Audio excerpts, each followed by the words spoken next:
The bank alarm wasn't supposed to sound like that. I'd expected a little beep. Maybe a decline.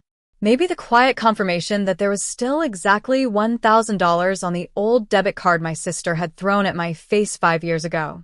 Instead, a shrill, continuous siren tore through the marble lobby, and every head in that Chicago bank snapped toward me. The teller's smirk vanished. Her eyes went wide, her face drained of color, and she leaned in as if I'd suddenly turned into a bomb. She whispered, voice trembling, "MS. Sterling, please don't leave. This card. It's a priority trust access key. I need to call the manager right now." And that was the moment I realized my entire life for the last 5 years had been built on a lie, and that my sister's comfy little empire was about to crumble. If you've ever been underestimated, thrown away, or treated like you were nothing, stay with me. Hit subscribe, tap like, and drop a comment if you've ever dreamed of that one perfect moment of vindication. Because this story isn't just about revenge. It's about finding out you were never the weak one and watching karma show up with receipts. Let's dive in.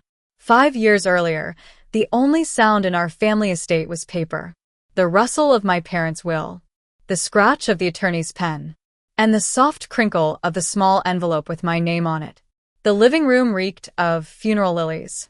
My parents had died in a factory fire just days before, and the house still felt like they might walk in any second, smelling like cologne and coffee, saying my name in that gentle way. Instead, it was my older sister Valerie's voice slicing through the air. "The entire estate goes to Valerie Sterling," the attorney read. She didn't even wait for him to finish. She snatched the envelope with my name, ripped it open right there, and outslid a single scratched debit card. Valerie stared at it, then at me, like she'd just discovered something sticky under her shoe. "This?" she scoffed. "That's it? That's what they left you?" I opened my mouth to speak, but she was already crossing the room. The card hit my cheek with a sharp slap before falling into my lap. Her eyes burned with disgust. "Take your charity and get out," she snapped. "They only gave you anything because you're the adopted one. You were always a pity project." The attorney shifted uncomfortably, but he said nothing. Valerie pointed to the door, her fingers shaking with fury. "That card has $1,000 on it. That's your goodbye package. You're not family. Get out of my house." I remember staring at her, hoping, just for a second, that she'd laugh and say she was joking. That grief had made her cruel for one night only. But she just folded her arms and jerked her chin toward the foyer. "Out. Now." The sound of the heavy oak door slamming behind me felt like my life being erased. 1 second, I was Bethany Sterling, daughter of the house.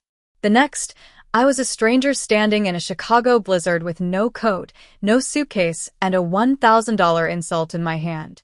Snow stung my bare arms as wind knifed through my thin black dress.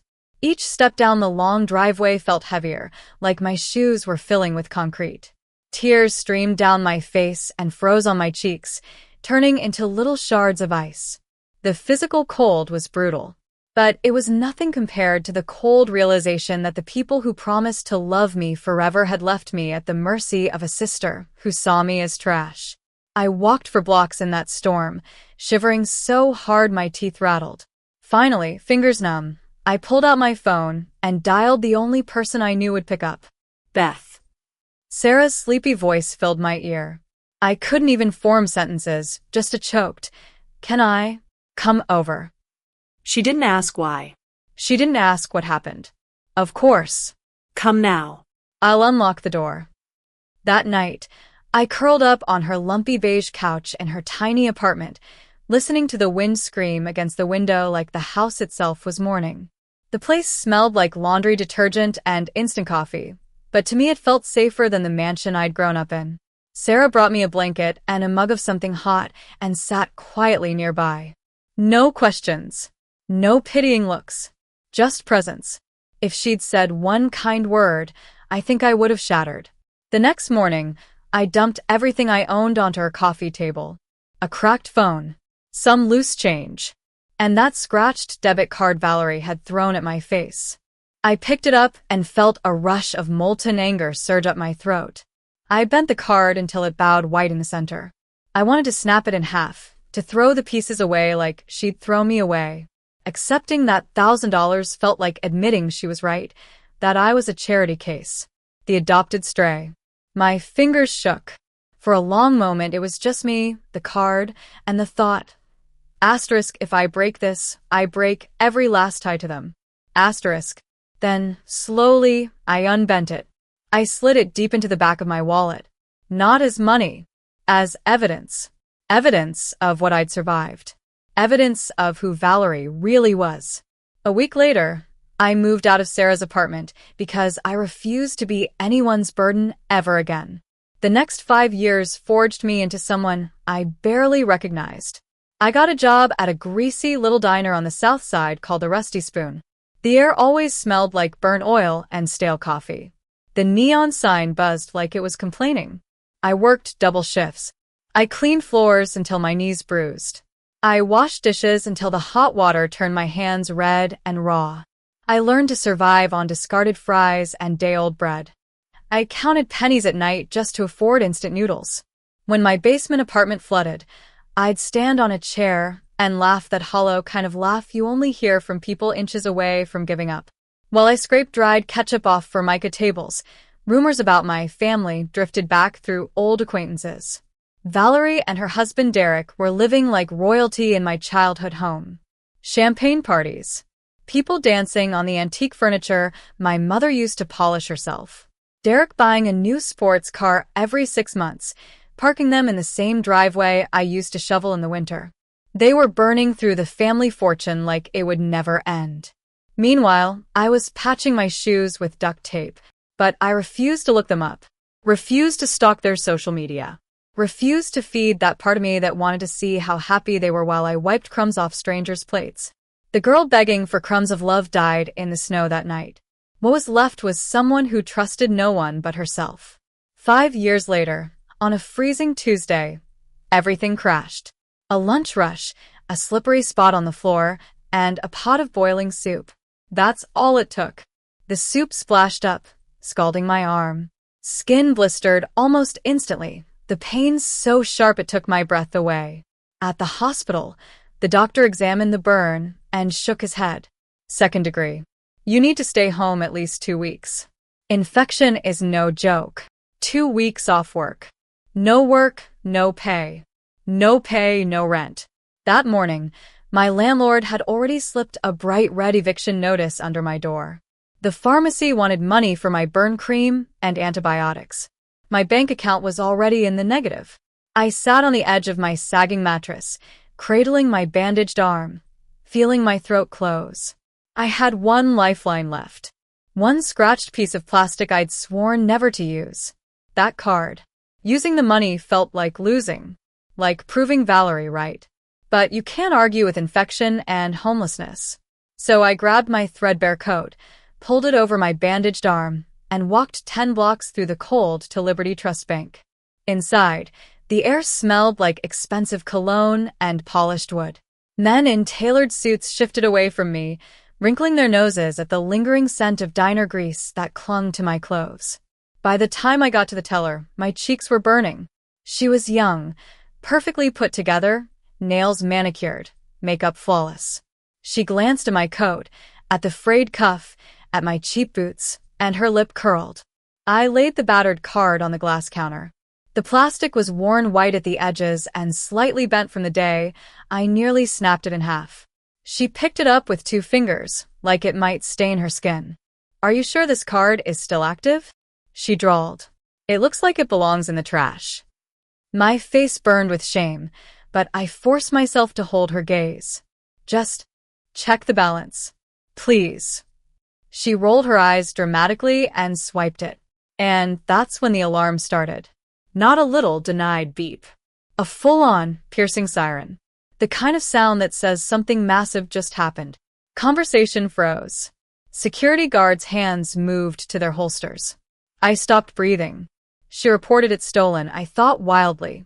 Asterisk, Valerie did this. She set me up. Asterisk. But when I looked at the teller, her expression didn't say criminal. It said, "Oh my God." Her hands shook as she stared at the screen, the reflection of a bright red warning flashing across her face. She picked up the internal phone with trembling fingers. Mr.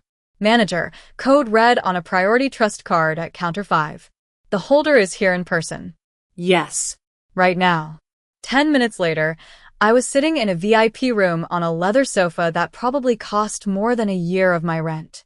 The branch manager paced in front of me, dabbing sweat from his forehead. The card sat on the table between us like some holy relic. MS. Sterling, he said finally, voice unsteady. I'm so sorry for the confusion. This isn't a regular debit card. I frowned. What do you mean? My sister said it had $1,000. He blinked. This is the master key to the Sterling Family Trust Fund, established 5 years ago. You are the sole beneficiary. He turned a leather folder around, so I could see the last line of the statement. A long string of digits, then a comma, another string, and then the number that made the room tilt. Currently, he said carefully, your balance is just over $5 million. My ears roared. For a moment, I was sure I'd misheard him. 5,000? 50,000? No. 5 million. I thought about the years I'd spent skipping meals, working myself to exhaustion, crying over overdue bills, about the mold in the corners of my apartment, about the blisters on my hands from scrubbing pots. All while I had $5 million sitting in my wallet, folded behind expired punch cards and grocery receipts. The irony was so cruel I almost laughed. Before I could say anything, the door opened. A man stepped in carrying a leather briefcase and a stack of envelopes. Mr. Whitaker, our family attorney. He looked older, smaller, but his eyes were the same, sad, tired, full of something that looked a lot like guilt. Bethany, he said softly, I've been waiting a long time to see you walk into this bank. Anger flared. I remembered him standing in the living room 5 years ago, watching silently while Valerie threw me out. You knew. My voice cracked. You knew about this money while I was sleeping on a couch and working myself sick? He set the envelopes on the table and slid one toward me. My heart stopped when I saw the handwriting. My mother's. Loopy familiar. On an envelope addressed to me. Your parents made me swear, he said quietly. I was not allowed to tell you until you activated the card yourself. Watch this. Then hate me if you still need to. The letter inside confirmed what the manager had said. Life insurance, double indemnity, investments, all in my name. And then there was an iPad. 20 minutes later, I pressed play with trembling fingers. My parents appeared on the screen, sitting together on our old beige sofa. They looked exhausted, older than I remembered, with deep lines of worry on their faces. Hi, honey, my mom said, voice wobbling. If you're watching this, it means we're gone. My dad took a breath. We found out about Valerie's gambling debts. She's borrowed from dangerous people, using her future inheritance as leverage. If we left you anything openly, she'd come for it. She'd sue you, threaten you, or worse. He looked straight into the camera, eyes blazing. We will not let her destroy you. They explained the plan. The house, the estate Valerie worshipped, was a decoy. They'd left it to her so she'd be distracted, convinced she'd won. Meanwhile, they funneled every liquid asset into a trust under my name with a 5-year lock. They calculated that by the end of 5 years, Valerie would have burned through the equity, drowned in debt, and have nothing left to threaten me with.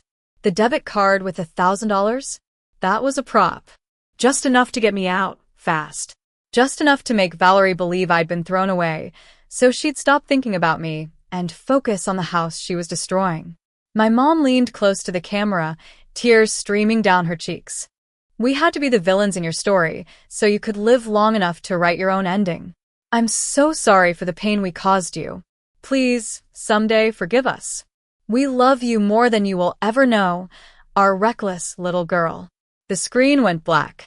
I folded in on myself and sobbed, ugly, shaking sobs that tore out of my chest. For 5 years, I'd cursed their names, believing they'd chosen my sister over me. But they had chosen me. Completely.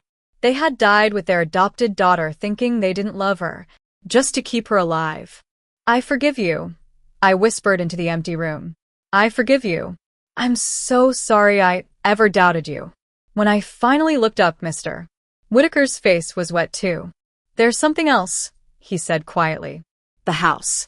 Valerie's been less responsible than we hoped. The bank served the final foreclosure notice this morning. It goes to a blind emergency auction tomorrow. I pictured the estate. The staircase I used to slide down on my stomach. The kitchen where my mom taught me how to make pancakes. The bedroom where I first cried about being the adopted one. And my dad told me, love makes a family, not blood. A cold, calm clarity settled over me. Can I buy it? I asked. Quietly. Mr.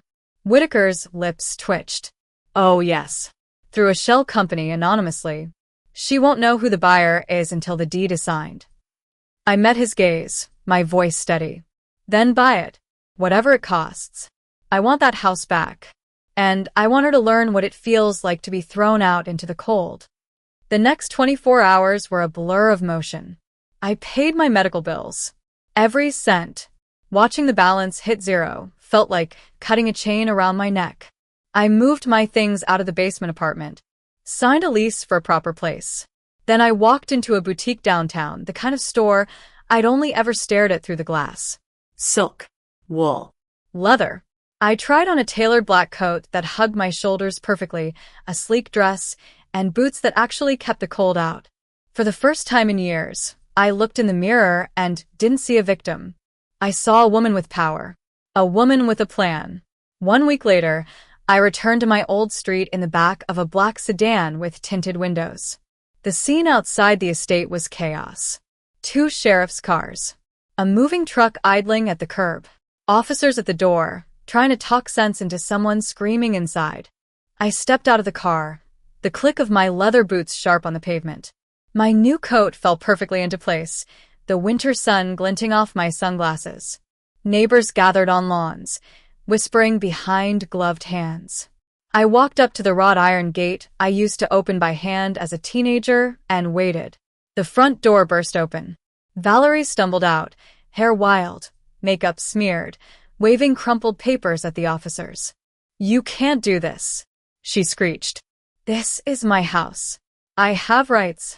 You're trespassing. Derek followed, clutching a box of electronics, eyes darting, already calculating his next angle. Valerie's gaze landed on me. She didn't recognize me. To her, I was just another representative from the bank, here to twist the knife. She marched down the steps, fury propelling her. Who are you? She spat, jabbing her finger toward my face. Did the bank send you to gawk? Get off my property. I didn't move. Instead, I slowly removed my sunglasses. Her eyes met mine. The recognition was instant. Her mouth dropped open. The color drained from her face, so fast I thought she might faint. Bethany? She whispered. Behind her, Derek froze. The box slipped from his hands and crashed to the concrete. Mr.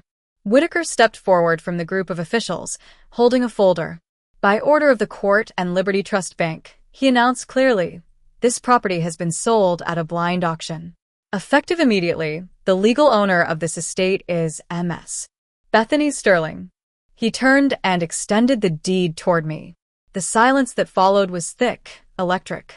I could feel every eye on us. Derek recovered first. Beth.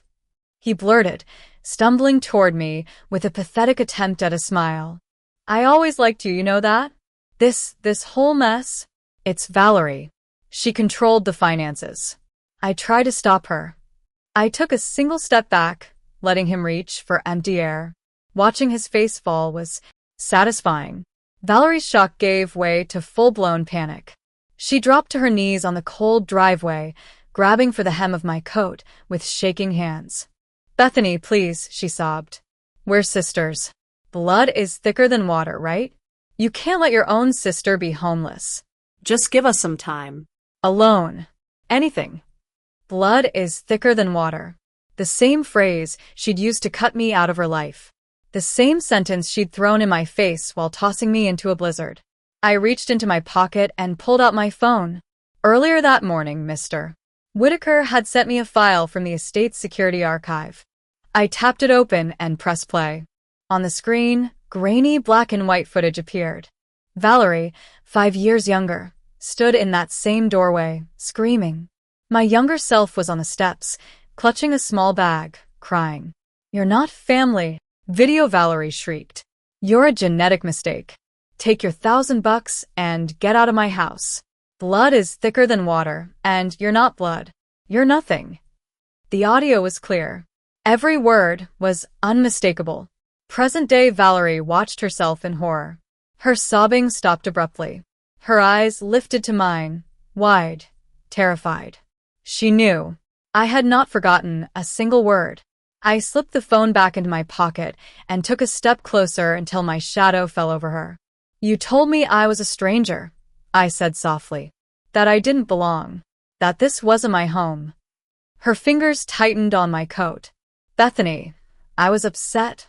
I didn't mean." I cut her off, my voice turning to steel. "I'm just honoring your wishes, Valerie. You said I was nothing to this family. So today, I treat you exactly the way you treated me, a stranger trespassing on someone else's property." I turned to the head of the private security I'd hired.